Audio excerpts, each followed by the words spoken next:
On today's show, a total flop from the Hawks in Indiana, losing by a final score that included a 150 from the Pacers. Yes, 150 and a 34-point margin of defeat. Touch on all of what transpired in this game, what it all means, and much more, and all of that is on the way.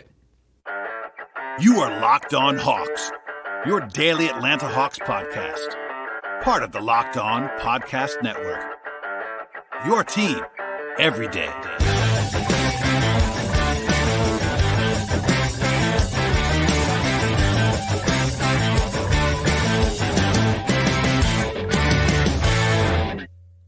Hello, friends. Welcome to episode 1625 of the Locked On Hawks podcast. I am your host, Brad Rowland, coming to you on a Friday evening here in early January. And today's show is brought to you by LinkedIn Jobs, which helps you find the most qualified candidates you want to talk to and helps you to do it faster. Post your job for free at linkedin.com/LockedOnNBA. Terms and conditions apply. Also, at the top of the podcast, I should encourage you to make us your first listen each and every day. Please check us out on your audio platforms, which is of course places like Spotify and Apple, and also on YouTube on the video side. And I'll talk a lot about what became a very, very ugly loss for the Hawks on this Friday evening in Indiana. 150, yes, 150 to 116 against the Pacers. I should, though, plug at the top of the show. I did a bonus kind of trade-focused episode earlier today, actually, on Friday afternoon. I'll have some more on that front at the end of this podcast on some trade stuff at the end of this particular show that broke actually after I recorded that show, but most of it is still applicable right now, and sort of a nice diversion, I would say, from what became a terrible loss from the Hawks on this Friday evening. But check that out. I definitely would be grateful if you would listen to that show and give us some feedback, etc. on that podcast. But most of today's show, at least tonight's show, will be focused on what became, again, a 150 to 116 loss against the Pacers. The Hawks actually won 2 games in a row coming in, and that streak is, of course, long gone now. The Pacers have now won 6 in a row. They are red hot at this moment, which is certainly worth keeping in mind.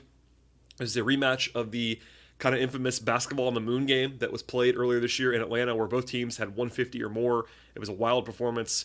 And in this game, it was a two-way loss, especially defensively. At the outset, the Hawks just could not score, and that kind of dug a hole that they were unable to get out of. And then defensively, it just was brutal the entire way. At one point, the Pacers made 15 consecutive shots in this game. Atlanta was down by as many as 38 points. It was just not competitive for the vast majority of the night. The Hawks were actually underdogs, but not by a lot, according to FanDuel. 2.5 points in this game. Clearly did not cover that spread.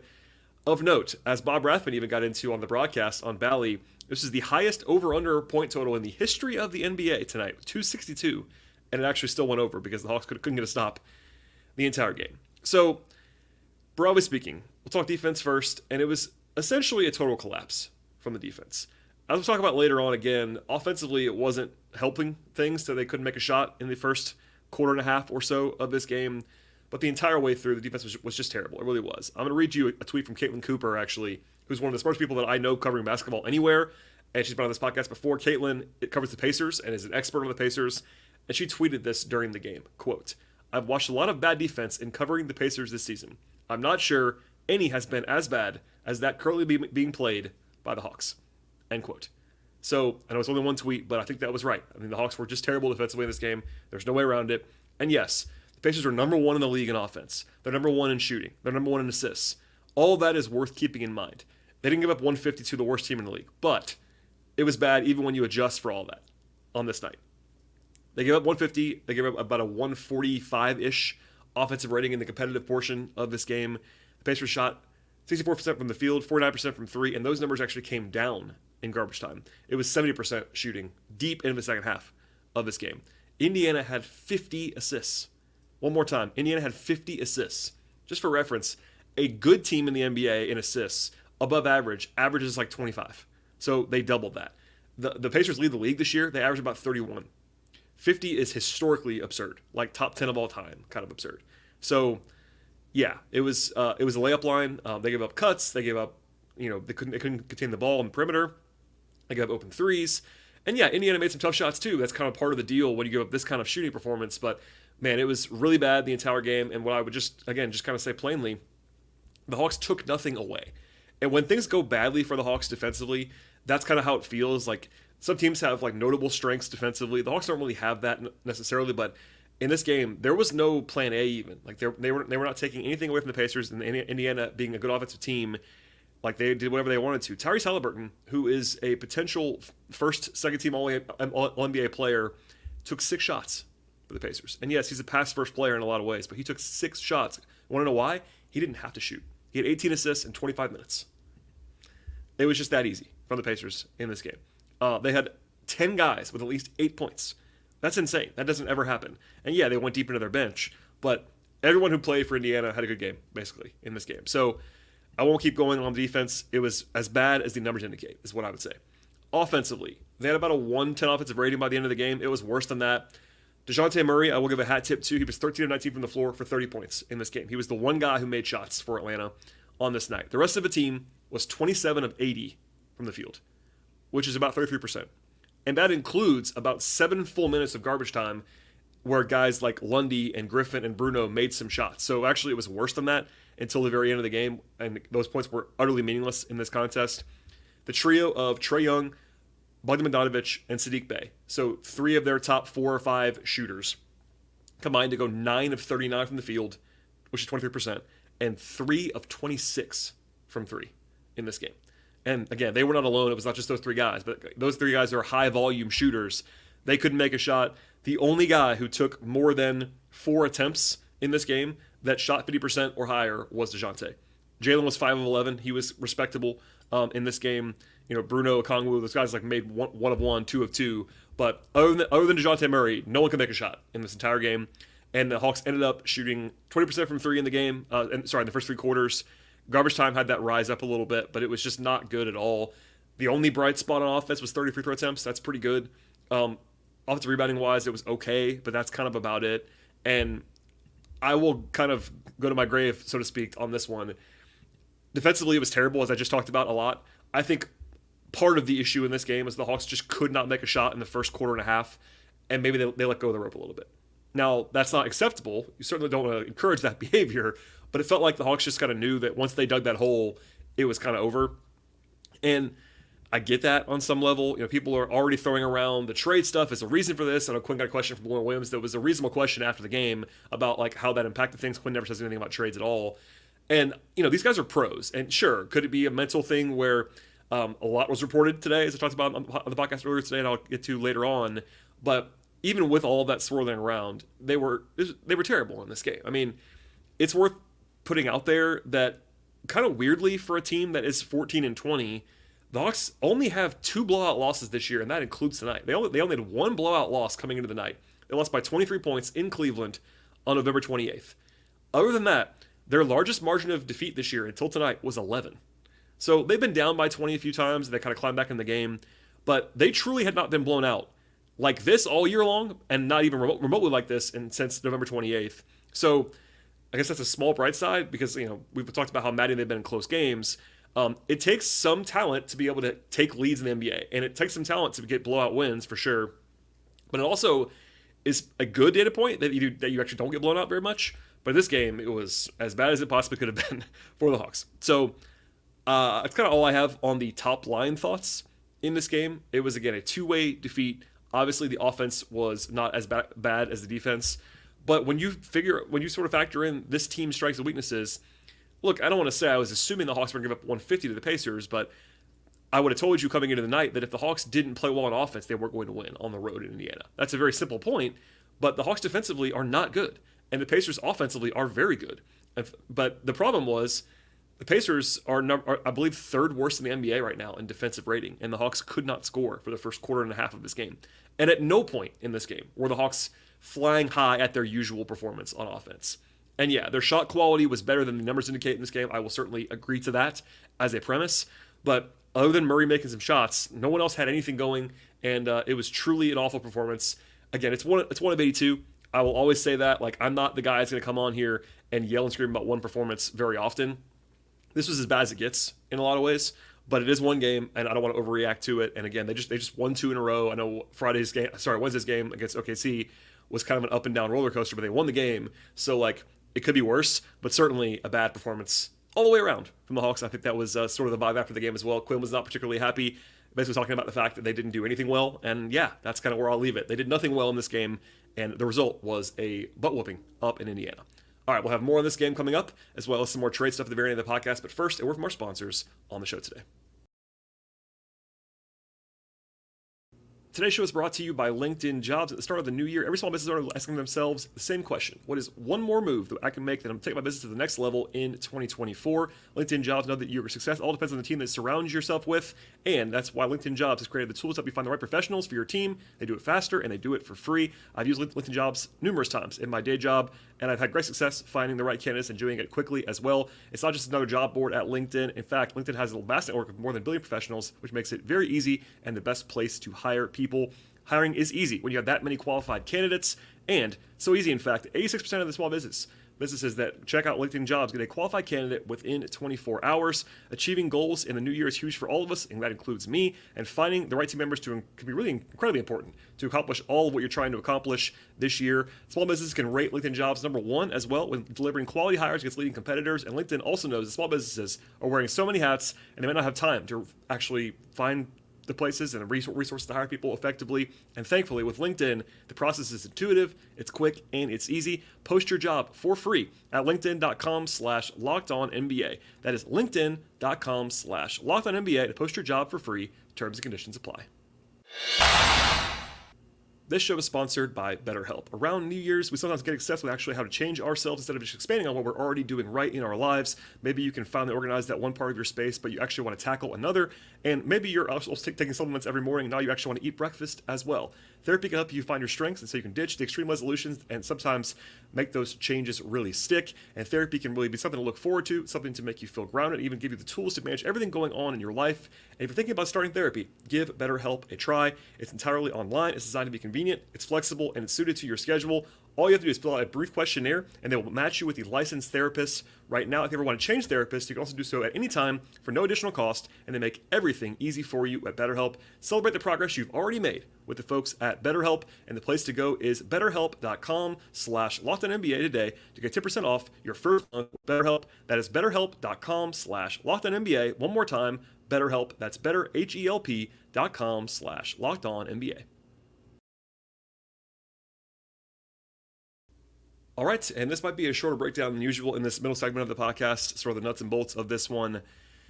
Ironically, the Hawks made their first two shots of the game. They were 2 of 2 from three. It was DeJounte and it was Jalen, back-to-back threes.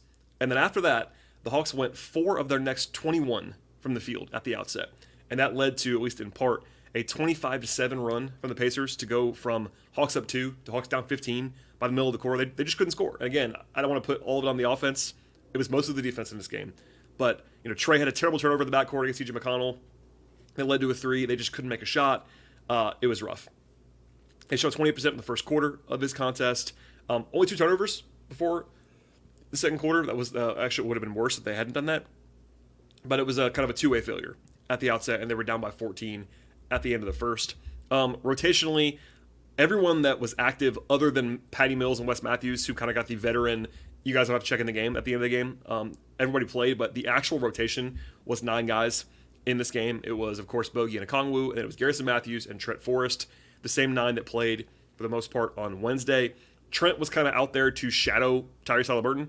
He came in briefly in the first quarter, then came out when Haliburton sat, and then came back in when Haliburton came back in, which made sense. Did it matter? No, but Trent is their best defender on Haliburton in my mind, so that was a good sort of strategy point there. Trae Young had a nightmare start, as I sort of referenced earlier, alongside Bogey and Bay. Trae was really bad by Trae standards in this game. He was 0 of his first 7, missed a free throw in the first 12 minutes, had a couple of bad turnovers, just didn't have anything. It wasn't just missed shots, just no juice from Trae in this game at all. And I said this earlier, kind of, but flatly, it was one of the worst, 14, 15-minute performances of the season from the Hawks on offense at the outset of the game. They were 8 of 31 from the field to begin the game against a bad defense. Again, the Pacers are bad. Actually bad defensively. And the Hawks were 8 of 31. And I said it once earlier, but they didn't necessarily get a ton of bad shots. There were some, for sure, as there always are. The shot quality was better than 8 of 31 would suggest, but that dug the hole in this game. They did find it a little bit later on in the second quarter. DeJounte had 13 points on his first 8 shots. But in some second chance points, I know Capella had one nice sort of put back over Miles Turner. But defensively, it was dire the entire first half of this game. They were down 24 at the half. It was deeply horrendous. Bogey and Trey were 3 of 18 from the floor. DeJounte had 17 at halftime, but that was kind of it. It was Shot quality was fine, but other than that, defensively, the Pacers had 22 assists and 71% shooting. They made their last 9 shots, and then, as I said, sort of teased before, they made their first 6 shots in the second half. So they made 15 consecutive shots. And I believe the way that Bob Rathman said on the broadcast was like, teams don't do that in an open gym. And that's right. Like, how many times do you see an NBA team make 15 straight shots? And yeah, they were really good looks in a lot of them, but still. So the Hawks have a 13-5 run. They were down 32 points with 9 minutes to go in the third quarter. So it was over right then. It's over. I mean, it was probably over at halftime, but when they came out of the gate, yeah, down 24 against the Pacers is not like insurmountable, but within the first 5 minutes of the third quarter, we all knew it was over. The Pacers had 100 points with 6.5 minutes to go in the third, which says it all. They were down by 38 points. I think the moment that actually broke my guy, Bob Rathman, on the air was that Miles Turner banked in a 3 at the top of the key, not intentionally. And look, when it rains, it pours. It was already over at that point, but that was kind of one of those hilarious shots. Another point I wanted to make, not necessarily the most important thing in the world, but I said this in real time. I would have sat Trey, DeJounte, Bogey, Jalen, and Capella for the whole fourth quarter. Like, those are the 5 guys. Obviously, those are their best players, but also, in particular with Bogey and Capella, those are their older, more established, lots of miles players. I don't know why they played in the fourth quarter, to be honest. And Quinn didn't really give an answer on that post-game. I said that in real time. Quinn actually played those guys a lot in the fourth quarter. Trey, Murray, and Bogey started the fourth quarter together. They brought Jalen after that. Jalen actually played some center in the fourth quarter, which is a little bit weird.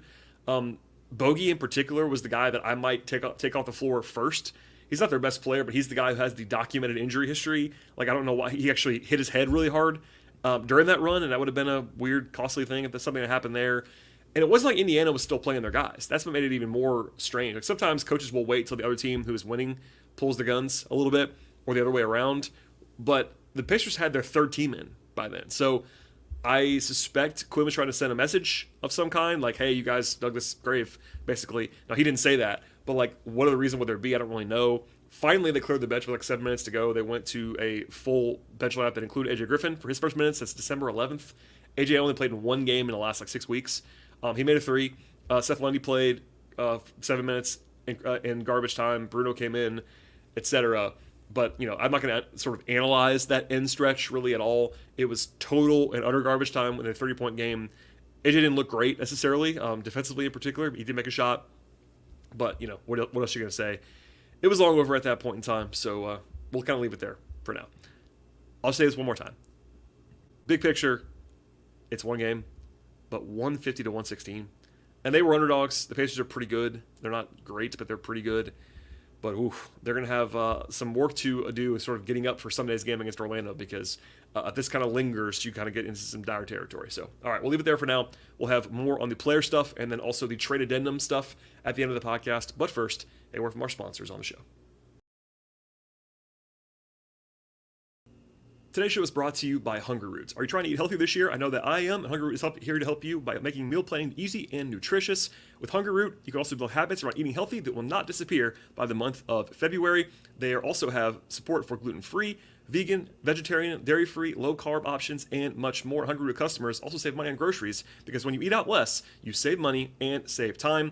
Hungryroot is also the easiest way to get high-quality, fresh food delivered to your door, and they have healthy groceries and simple recipes all in one place. Take a quiz at Hungryroot. They also get to know you, your goals, and how you like to eat, by getting the flavors that you like, the appliances you use, and much more. And then to keep those needs and preferences top of mind and start building out your carts with delicious recipes and really all of your grocery needs for the entire week. They also recommend recipes and groceries based on all of your tastes. They have suggestions, of course, and then you can also choose what you want to, from fresh produce to high-quality meat and seafood, healthy snacks, and much more. They go beyond your weekly grocery haul with thousands of easy recipes at Hungryroot. Actually put your groceries to use before they get forgotten in the back of the fridge. And the best part at Hungryroot is that they follow a simple standard. It has to taste good, be easy to make, be quick to make, and also contain whole, trusted ingredients. Spend less time meal planning, shopping, and cooking, and more time enjoying healthy food right now that you'll actually love with the folks at Hungryroot. And right now, Hungryroot is offering Locked On Hawks listeners 40% off your first delivery and free veggies for life. Go to hungryroot.com/lockedon to get 40% off your first delivery and get your free veggies. One more time, that is hungryroot.com/lockedon. Do not forget to use that promo code link, and they know that we will send you to Hungryroot. One more time, it's hungryroot.com/lockedon. All right, let us fly through the players, because essentially no one other than kind of Murray played well in this game. Off the bench, the guys who played very little were Lundy, Griffin, and Fernando. They all scored. Lundy and Fernando hit threes, although AJ had 2 turnovers and didn't move well defensively, I didn't think, but it's garbage time. Bruno had 6 points. There you go. Garrison Matthews was 2 of 3 from the floor, had 2 assists. I thought he was actually okay in this game. Not like a lot of it was put on him. Trent Forrest, same thing. He was fine. 6 points on 4 shots, 2 assists, 2 rebounds, had a steal. I thought Trent looked okay. There you go. Bogey had a bad night shooting-wise. Got to the line 10 times, so he was still like trying to push. Ended up having 16 points to be second on the team, but he was 2 of 5 on 2s and 1 of 9 on 3s. 3 assists, 2 steals, 3 turnovers. Bogey not his best night by any means. Okongwu was pretty quiet. I thought he was like not disastrous, but not very good either. 3 points, 6 rebounds, and a block in 21 minutes for Okongwu. Only took 1 shot from the field. Saddiq Bey, kind of just out there. Didn't really do much of anything in this one. 9 points. Defensively, it was a mess. The Pacers had 22 points off of cuts, and I think that Saddiq and DeJounte were like the 2 number 1 culprits on that defensively, and Saddiq was not good overall. Jalen had some flashes. He had 12 points, 8 rebounds. First half better than the second half. He was kind of the only guy other than DeJounte in the first half doing anything. But he defensively was not his best effort, and then offensively he cooled off like a lot of guys did. Capella was pretty bad in this game. 9.7 rebounds in 19 minutes. Didn't start the game well. Had a better stretch in the second quarter, but that's a low bar. He was not good in this one, as most guys weren't. Trey, 13 points on 18 shots. Just his worst shooting night of the season, I think, at least since the opener against Charlotte, where he had a bad game. But he was 3 of 7 on 2s, 1 of 11 from 3. That's the line 5 times, 6 assists, just no juice at all. I thought Trey, like, he was just openly bad in this one. And look, that's going to happen. Trey just came off the stretch where he was incredible. Like, I saw people kind of making jokes about, Trey being untouchable after today. Like, obviously he was bad in this game, but Trey's been playing fantastically for quite some time. So it's going to happen. You have one bad game, but it was bad. It was badly timed on that level. And then DeJounte had 30 points. He was efficient too. He was 11 of 16 on 2s, 2 of 3 on 3s. So I don't think he was quite as good as 30 points indicate, but like he was the only bright spot on offense. I mean, I'm not even going to pick that apart. Like he was the only guy that did anything on offense in the whole game. For a while, I think even into the third quarter, he actually had literally zeros across the board other than scoring, which was kind of funny. Like I don't think he did much of anything else other than score. But again, he was the only guy scoring. So what are you going to do? We'll leave it there for now. Not a lot of positives. Not a huge surprise given the score in this contest. Finally, at the end of the show, some trade stuff. So one more time, I would encourage you to listen to the 22, 23, 24-minute podcast I did on Friday afternoon for all the details on what Jake Fisher reported, etc. There's lots to get to on DeJounte and Pascal Siakam and the Hawks as sellers. All that stuff is in that podcast, and listen to it, please. One big thing, though, to add that dropped after I recorded that podcast. It was in a Bleacher Report video, actually, not a written piece, but a video from Chris Haynes, who's a, of course, national insider. Chris reported, I'm going to quote him here directly, that there is, quote, ample interest around the league in DeJounte Murray. So no surprise there. He mentioned the Sixers as a team, although that's not like the easiest team to line up, but he threw them out there along with the Lakers, Knicks, etc. But the headliner is, I'm going to quote here from Chris Haynes on video, quote, I do believe DeJounte Murray will likely be traded by the deadline. That's my belief, end quote, from Chris Haynes. So, to be clear, him saying likely does not mean definitely, but that is a very notable report from someone who's very plugged in. Chris Haynes may not be Woj, but certainly has broken lots of stories, is very plugged in. And for him to say that pretty plainly that he believes Murray's going to get traded or is likely to be traded before the deadline, that's an eyebrow raiser. And certainly keep that in mind. That's a headliner on some respects. Mark Stein, who actually does a podcast with Chris Haynes, but it's actually a written piece from Mark, had it that the Hawks are, quote, actively exploring all DeJounte Murray trade possibilities, end quote. And obviously the temperature is rising on the Murray stuff. Everything I said on the bonus podcast still applies from earlier today, but even in the last few hours since then, the likelihood of a Murray trade in my mind and in my reporting, what I can gather behind the scenes, has gone up a few percentage points at least. Between the Haynes reporting, between what Stein said, between what I've heard offline that I can't always pass along in full on this podcast, I'm starting to lean in that direction too. Again, I'm not going to say it's definitive by any means, but every piece of intel that I'm getting is more and more in the likely to move DeJounte category, not only just what Chris reported. Look, I stressed this earlier. It's still a month of the deadline. A lot can change. Murray can't even be traded until next week because of the 6-month break between his extension and when he can be traded. But all these leaks coming out in a short period of time means that A, the Hawks are certainly putting him out there, and B, I said this a little bit too on the previous show, but I'll say it again. I think Murray's side also wants it out there. I think that DeJounte, I'm not going to say he wants out actively, but there's lots of buzz. Like, I think that if you put 2 and 2 together, it doesn't seem like he would be terribly broken up about being traded either. So we'll see. And that's the Murray side. One more thing from Mark Stein. He reported that the Hawks are, quote, determined to, as one source described it, build around Trae Young and Jalen Johnson going forward under Quinn Snyder. Not a huge surprise there, nor is it different than what I said earlier today about those guys being kind of the only guys off limits in trades for the Hawks, but that's pretty explicit from Mark Stein, who again is a great reporter. And also in the way that I would interpret it, it sounds kind of future-facing when we're talking about building around, and that's more like, again, future-facing than terribly focused and concerned on what's going on today, which I do think makes sense. Their Hawks are 14 and 20. Like, I think that the future does make more sense, and I got into this more in depth on the previous show where we talked only about this, but it does make sense to kind of, you're not throwing away this season, nor are you tanking right now, nor are you rebuilding any of that stuff. But if you ask me what's a bigger priority for this team right now, if I'm in charge of it, I'd be looking at next year and the year after much more than this year, because they're 14 and 20, and even if they get it together this year, which is still very possible, get it together means make the playoffs and probably lose in the first round, maybe make the second round. Like, there's something to that'd be very helpful. But big picture, building around Trae and Jalen does make sense to me on some level. Like, those are for me, even though I think that DeJounte is still a tier or two higher than Jalen on like the established player rankings around the league. Ask me Jalen Johnson is a better long-term asset than DeJounte Murray. No question about that in my mind. Plus Trae is the guy. So building around those two guys does make sense. And if that means that taking a half step back and retooling, and I'm certainly, I would understand that at the very least. All right, we'll have more on that, I'm sure. We have a month of the deadline, a lot going on here. And one more time for that plug, listen to that podcast I dropped earlier today and tell a friend about the show as well. From here, the Hawks play on Sunday night in Orlando, actually an earlier game. It's a 6 o'clock game down in Orlando, a rematch of a 1-point game that the Hawks won back in Mexico City in November against the Magic. The Magic are pretty good. That's worth noting. The Magic are better than the Hawks this year so far. They're 19 and 15, 5-game lead on Atlanta right now in the standings. More of a defense-focused team is Orlando. The Hawks are, of course, more offense-focused. So a much different matchup in a lot of ways than it was tonight against Indiana, but certainly one to watch in between now and the game on Sunday. And yeah, with all that said, please subscribe to this podcast, rate the podcast on your favorite podcast platform of choice. Reviews are always appreciated as well. If you are a audio-only subscriber to the show on Apple, Spotify, Overcast, etc., you will also get some bonus content from the folks at Locked On Sports Atlanta in the audio-only feed, so that might be coming up even tonight. I know there was a show on Wednesday. Just extra content there, nothing less from me at all, but just some bonus content if you are on the YouTube side, and we certainly encourage you to check us out there as well. It's just me on that show, but alas, here we are. Subscribe. Follow the show on social media, mostly on Twitter at Locked On Hawks or at BT Rowland for my personal feed. Also patreon.com/BT Rowland for the written side on the Hawks front. And yeah, a miserable game. I will certainly be the first to say that. If you're a diehard making it into the podcast, I definitely appreciate that as well. Help us to spread the word about the podcast. It's the biggest thing you can possibly do to support this show is to tell a friend or two or three about it. Thank you so much for that. Enjoy your weekend, and we'll see you after the game on Sunday.